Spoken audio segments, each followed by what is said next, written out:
இந்த மாதிரி ஹஸ்பண்ட் என்ன பண்ணுவாங்கன்னா, அவங்களுக்கு எப்போ தேவையோ அப்போ வந்து மனைவி வந்து அவங்களோட உடலுறவு வச்சுக்கணும். அவ்வளோதான். மனைவிக்கு விருப்பம் இருக்கோ இல்லையோ அதை கேட்குறதும் கிடையாது, ஒன்றும் கிடையாது. அவருக்கு எப்போ தேவையோ அவர் வந்து உடலுறவு வச்சுக்குவார். அதுக்கு மனைவி வந்து ஒத்துழைக்கணும். அவ்வளோதான் அவருடைய லைஃப் இருக்கும். இதுவரை நீ பேசிட்டேல, உன்னை வந்து நான் வந்து ஒரு செக்ஸுக்காக உன் கூட நான் வந்து படுக்கணும் அப்படின்றதுக்காக உன்கிட்ட வந்து நான் வந்து அடி பண்ணியணுமா அப்படின்னு சொல்லி ஒரு ஆண் வந்து எப்பயுமே நினைப்பான்.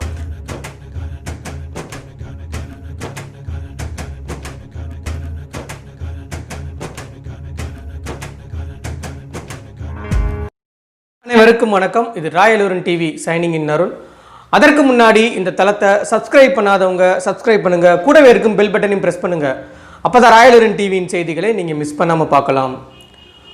இன்றைக்கு நம்ம பார்க்கக்கூடிய விஷயத்துக்கு முன்னால், ஒவ்வொரு வாரமும் ஞாயிற்றுக்கிழமை இரவு 8 மணிக்கு மேல் பாலியலில் மெய்யும் பொய்யும் அப்படின்ற நிகழ்ச்சி வந்து யூடியூப்பில் வந்து என்னுடைய தளத்தில் வந்து ஒளிபரப்பாகும். மறக்காமல் எல்லாருமே வந்து அந்த நிகழ்ச்சியை பாருங்கள். இதற்கு முன்னாடி நான் பண்ண நிகழ்ச்சிகள் இரண்டுமே வந்து இந்த வீடியோவோட எண்டில் வந்து நான் வந்து லிங்க் கொடுக்குறேன், அதை டச் பண்ணி பாருங்கள். முதல் வீடியோ வந்து சுய இன்பத்தை பற்றி பார்த்தோம். இரண்டாவது வீடியோ வந்து இந்த செக்ஸுவல் லைஃபுக்கு தேவையான உணவுகள் பற்றி விரிவான ஒரு அலசல் பார்த்தோம். இந்த 2 வீடியோவும் பார்க்காதவங்க வந்து இந்த வீடியோட எண்டில் லிங்க் கொடுக்குறேன், அதை டச் பண்ணி கண்டிப்பாக பாருங்கள். இது உங்கள் லைஃப்பில் வந்து ஏதாவது ஒரு விதத்தில் வந்து கண்டிப்பாக வந்து இது பயனுள்ளதாக இருக்கும். இன்றைக்கு பேசக்கூடிய விஷயத்துக்கு வருவோம். இன்றைக்கி நம்ம எதை பற்றி பேச போகிறோம் அப்படின்னம்னா, இந்த செக்ஸுவல் லைஃப்பை, அதாவது வந்து இந்த பாலியல் உணர்வுகளை, இந்த பாலியல் உடல் உறவை வந்து பாதிக்கக்கூடிய விஷயங்கள். அதாவது நம்ம என்னதான் வந்து நம்ம வந்து சாப்பாடு மூலயமா நம்ம வந்து உணர்வுகளையும் வந்து ஒரு ஸ்ட்ரென்த்தனையும் கொண்டு வந்தாலும் மன ரீதியாக இருக்கக்கூடிய பிரச்சனைகள் என்னென்ன அப்படின்றத நம்ம பார்ப்போம். இதில் வந்து முக்கியமாக வந்து இந்த செக்ஸுவல் லைஃப்பை பாதிக்கக்கூடிய பிரச்சனைகள் என்னென்ன அப்படின்னு வந்து பார்த்திங்கன்னா, மனக்கவலை, இரண்டாவது வந்து பயம், மூன்றாவது வந்து தாழ்வு மனப்பான்மை, நாலாவது வந்து டென்ஷன், ஐந்தாவது வந்து வேலை. இதில் இருக்கக்கூடிய விஷயங்கள் எல்லாமே வந்து பார்த்திங்கன்னா இந்த செக்ஸுவல் லைஃப்பை வந்து கண்டிப்பாக வந்து ஏதாவது ஒரு விதத்தில் வந்து பாதிக்கும். சரி, நம்ம முதல் விஷயத்துக்கு வருவோம். முதல் விஷயம் என்ன அப்படின்னா வந்து வேலை. அதாவது வந்து பார்த்திங்கன்னா இன்றைக்கி இருக்கக்கூடிய காலகட்டங்களில் கணவனாக இருந்தாலும் சரி, மனைவியாக இருந்தாலும் சரி, வேலை நிமித்தமாக என்ன செய்கிறாங்க அப்படின்னா, காலையில் எந்திரிக்கணும், ஓடணும், ஒடியாரணும், குடும்பத்தை வந்து பாதுகாக்கணுன்ற நிலையில் வந்து எல்லாருமே வந்து இன்றைக்கி இருக்காங்க. வந்து மூளையை ஃபுல்லாக என்ன பண்ணுறாங்க அப்படின்னா, அவங்க செய்யக்கூடிய வேலைகளில் வந்து பார்த்திங்கன்னா செயல்படுத்தி ஒரு மனச்சோர்வாகி டயர்டாகி வீட்டுக்கு வரும்பொழுது அவங்களுக்கு வந்து இந்த செக்ஸுவல் லைஃப்பில் வந்து ஒரு நாட்டம் இல்லாமல், ஒரு ஆர்வம் இல்லாமல் போயிடுது.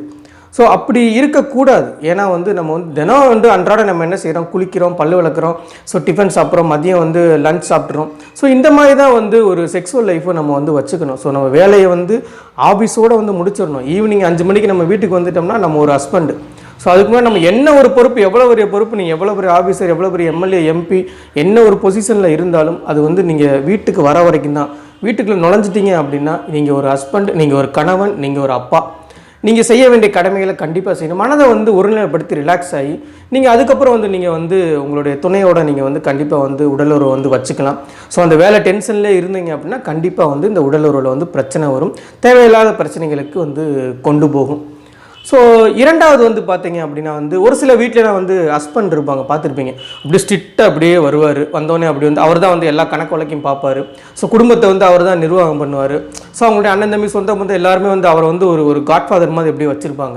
நிறைய ஹஸ்பண்ட் பார்த்துருப்பீங்க. வீட்டில் வந்து சரியாக கூட பேச மாட்டார், அமைதியாக வருவார், சாப்பிடுவார், அப்படி ஸ்ட்ரிக்டாக இருப்பார், அப்படியே போயிடுவார். இந்த மாதிரி ஹஸ்பண்ட் என்ன பண்ணுவாங்கன்னா, அவங்களுக்கு எப்போ தேவையோ அப்போ வந்து மனைவி வந்து அவங்களோட உடலுறவு வச்சுக்கணும். அவ்வளோதான். மனைவிக்கு விருப்பம் இருக்கோ இல்லையோ அதை கேட்குறதும் கிடையாது, ஒன்றும் கிடையாது. அவருக்கு எப்போ தேவையோ அவர் வந்து உடலுறவு வச்சுக்குவார். அதுக்கு மனைவி வந்து ஒத்துழைக்கணும். அவ்வளோதான் அவருடைய லைஃப் இருக்கும். இந்த மாதிரி ஆண்கள் வந்து நிறைய பேர் இருக்காங்க. ஆணுக்கு எப்போ தேவைன்றப்போ தான் பெண் வந்து வரணும் அப்படின்ற மாதிரியும் இருக்கக்கூடாது. இது நிறைய பிரச்சனைகளை கொண்டு போகணும். இருமனதும் வந்து பார்த்திங்கன்னா ஒத்து போகணும். மனைவிக்கு வந்து இன்றைக்கி வந்து உடலுறவில் ஈடுபடுறதுக்கு உடல் ரீதியாக அவங்களால முடியுமா, அவங்க வந்து ஒத்துழைக்க முடியுமான்றதை கணவன் வந்து புரிஞ்சுக்கணும். இதுக்கு என்ன பண்ணுறது அப்படின்னா, தூண்டுதலின் பேரில் வந்து தெரிஞ்சுக்கலாம். இன்றைக்கி வந்து அவங்க தூண்டும் போது, ஐயோ எனக்கு டயர்டாக இருக்குது, என்னால் முடியாதுன்னு சொல்லும்போது அவங்க வந்து விட்டுறணும். கணவன் வந்து ரொம்ப அப்படி ஸ்ட்ரிக்டான கணவன் வருவாராம், அப்படியே நல்லா சாப்பிடுவார், நல்லா வந்து சந்தோஷமாக மனைவியோடு இருந்துட்டு அப்படியே காலையில் வேலைக்கு போயிடுவார். இப்படி கணவன்மார்கள்லாம் வந்து தயவுசெய்து இருக்காதீங்க. உங்கள் மனைவிக்கு வந்து உடலுறவில், செக்ஸுவல் லைஃப்பில் விருப்பம் இருக்கான்றதை கேட்டுட்டு நீங்கள் வந்து அதில் வந்து ஈடுபடணும். மனைவிமார்கள் பண்ணக்கூடிய மிஸ்டேக் வந்து என்ன அப்படின்னா வந்து ஆண்களை வந்து பார்த்திங்க அப்படின்னா குறை சொல்லிக்கிட்டே இருக்கிறது. நீ எதுக்குமே லாய்க்கு இல்லை பாரு, எய்த்த வீட்டுக்காரனை பாரு, பக்கத்து வீட்டுக்காரர் அவன் வீட்டில் வந்து அது வாங்கிட்டான், கார் வாங்கிட்டான், வீடு வாங்கிட்டான், நீ எல்லாம் என்ன ஒரு ஆம்பளை பாரு, அவங்களாம் எவ்வளோ சந்தோஷமாக இருக்காங்க, கட்டி பிடிக்கிறான், எவ்வளோ ஒரு அந்யூன்யமாக வந்து ஒரு நெருக்கமாக இருக்காங்க அவங்களாம் பாரு அப்படின்னு சொல்லி வேற ஒரு ஆளை வந்து உதாரணமாக ஒரு ஆண் வந்து ஒரு பெண் வந்து ஒரு ஆணை வந்து சொல்லும் பொழுது என்ன ஆகுது அப்படின்னா, ஆணுடைய மனநிலை என்ன ஆகுது அப்படின்னா, ஸோ நம்மளுடைய மனைவியே வந்து நம்மளை வந்து எதுக்குமே லாய்க்கு இல்லை அப்படின்னு சொல்கிறாளே அப்படின்னு சொல்லும்போது மன இறுக்கமாக என்ன ஆகுது அப்படின்னா, அவன் உடலில் ஈடுபட்டாலும் வந்து பார்த்திங்கன்னா அவனுக்கு வந்து எரெக்ஷன் ப்ராப்ளம், எஜாக்குலேஷன் ப்ராப்ளம், இது எல்லாமே வந்து ஆட்டோமேட்டிக்காக அவனுடைய மனச்சோர்வுனால் வந்துடுது. இதுக்கு காரணம் வந்து பார்த்திங்கன்னா மனைவிகள் தான்.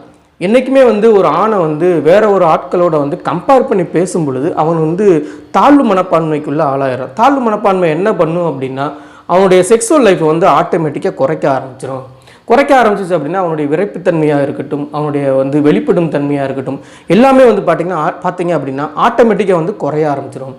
பெண்கள் வந்து அதனால் என்ன பண்ணணும் அப்படின்னா, உங்களுடைய கணவன்மார்கள் வந்து பாராட்ட கற்றுக்கணும்.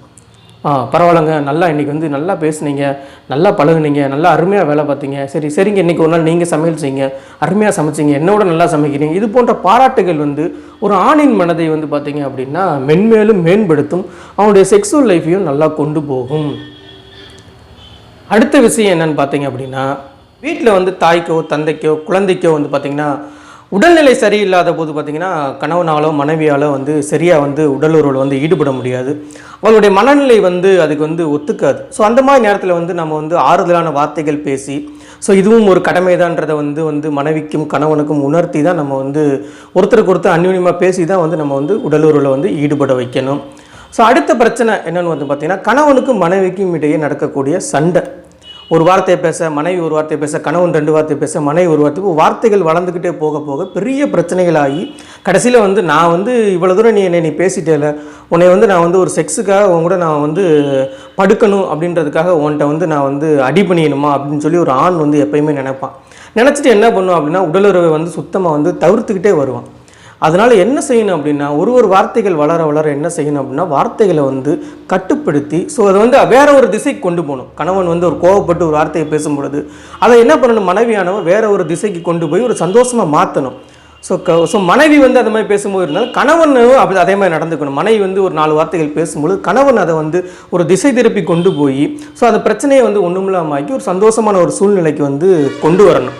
ஸோ இந்த மாதிரி பிரச்சனைகள் என்ன ஆகுது அப்படின்னா வந்து ஒரு ஆணுக்கு வந்து இது மாதிரி வந்து இல்லை அப்படின்னா இவர் ஒரு வார்த்தையை பேச அவர் ஒரு வார்த்தையை பேச சண்டை பெருசாக வளர்க்க என்ன ஆயிடுது அப்படின்னா, வேலையிலும் பழு, வீட்லேயும் சண்டை, குடும்பமும் பிரச்சனை, பணப்பிரச்சனை, இத்தனை பிரச்சனை ஒரு ஆணோட மனதுக்குள்ளே வந்து என்ன ஆயிடுது அப்படின்னா, ஆணுக்கு வந்து பார்த்திங்கன்னா டெம்பரவரி இம்பார்ட்டன்ஸ்னு ஒரு ப்ராப்ளம் வந்துடுது. பொதுவாக வந்து கிட்டத்தட்ட 100 ஆண்கள் எடுத்துக்கிட்டிங்கன்னா இன்னைக்கு ரேஞ்சுக்கு கிட்டத்தட்ட 50 ஆண்களுக்கு இந்த டெம்பரவரி இம்பார்ட்டன்ஸ் வந்துடுது. டெம்பரவரி இம்பார்ட்டன்ஸ் அப்படின்னா அந்த நேரத்தில் வந்து பார்த்தீங்க அப்படின்னா அவங்களுக்கு ஆண்மைக்குரிய ப்ராப்ளம் வந்துடுது செக்ஸில் ஈடுபடும் பொழுது. ஸோ இது மாதிரி வந்து பிரச்சனைகளை வந்து தயவுசெய்து வந்து அதிகமாக வந்து கொண்டு போகாதீங்க. இந்த டெம்பரவரி இம்பார்ட்டன்ஸ் வந்து எப்படி இதை கட்டுப்படுத்துறது அப்படின்னா, ஸோ பிரச்சனைகள் இல்லாமல் லைஃப்பை கொண்டு போகணும். பிரச்சனை இல்லாமல் லைஃப்பை கொண்டு போகிறது ரொம்ப கஷ்டம். பிரச்சனைகள் இருந்தாலும் மனைவி வந்து பொறுப்பாக என்ன செய்யணும், கணவனுக்கு ஒரு சில அறிவுரைகள் கூறி கொண்டு போகணும். கணவனானவன் என்ன பண்ணணும் அப்படின்னா, ஸோ மனைவிக்கு வந்து ஒரு சில அறிவுரைகளை கொண்டு போய் குடும்பத்தை கொண்டு போகணும். ஸோ சந்தோஷமான சூழ்நிலையை வந்து உருவாக்கி ஸோ ஒருவருக்கு ஒருவர் தூண்டுதலை ஏற்படுத்தணும். ஸோ இன்றைக்கி வந்து எனக்கு வந்து விருப்பமாக இருக்குது, நான் உடலுறவு வச்சுக்கணும் ஆசைப்பட்றேன் அப்படின்னா கணவன் வந்து மனைவிக்கு வந்து தூண்டணும். ஸோ மனைவிக்கு விருப்பம் இருந்தால் அன்றைக்கி உடலுறவு வச்சுக்கணும். ஸோ மனைவி என்ன செய்யணும், மனைவிக்கு விருப்பம் இருக்கும்போது கணவனை வந்து தூண்டி கணவனுடன் உடலுறவு வைத்தால்தான் இந்த உடலுறவு பிரச்சனையானது ஒட்டுமொத்தமாக நீங்கும். ஏன்னா இந்த உடலுறவுனால தான் இன்றைக்கி வந்து பார்த்தீங்கன்னா கிட்டத்தட்ட இந்த கள்ளத்தொடர்பு மாதிரி விஷயங்கள்லாம் நிறைய நடந்துக்கிட்டு இருக்குது. அதனால் வந்து இந்த உடலுறவு வந்து வாழ்க்கைக்கு வந்து மிக மிக முக்கியமானதும் கூட. எப்படி நீங்கள் அன்றாடம் வந்து உணவு உட்கொள்வது, தூங்குவது, சாப்பிடுவது, வேலை செய்வது போல் இந்த உடலுறவை வந்து யாருமே வந்து தவிர்க்க வேண்டாம். ஆசை 60 நாள் மோகம் 30 நாள் என்று யாரும் இருக்க வேண்டாம். ஸோ வந்து அதே கல்யாணம் ஆன புதுசில் இருந்த மாதிரி இருக்க முடியுமா? இப்போ கொஞ்சம் குறையத்தான் செய்யும். எல்லாருமே குறைந்தாலும் அவ்வப்பொழுது கணவனும் மனைவியும் சந்தோஷமாக இருக்க வேண்டும் என்று கேட்டுக்கொண்டு இந்த வார நிகழ்ச்சியை நான் முடிவு கொண்டு வருகிறேன். மீண்டும் அடுத்த வாரம் சந்திக்கும் வரை உங்களிடமிருந்து விடைபெறுவது உங்கள் அருண். நன்றி, வணக்கம். மறக்காமல் இதுக்கு முன்னாடி போட்ட 2 வீடியோவும் இப்போ எண்ட் ஸ்க்ரீனில் வந்துக்கிட்டு இருக்கு, அதையும் டச் பண்ணி பாருங்கள். நன்றி, வணக்கம்.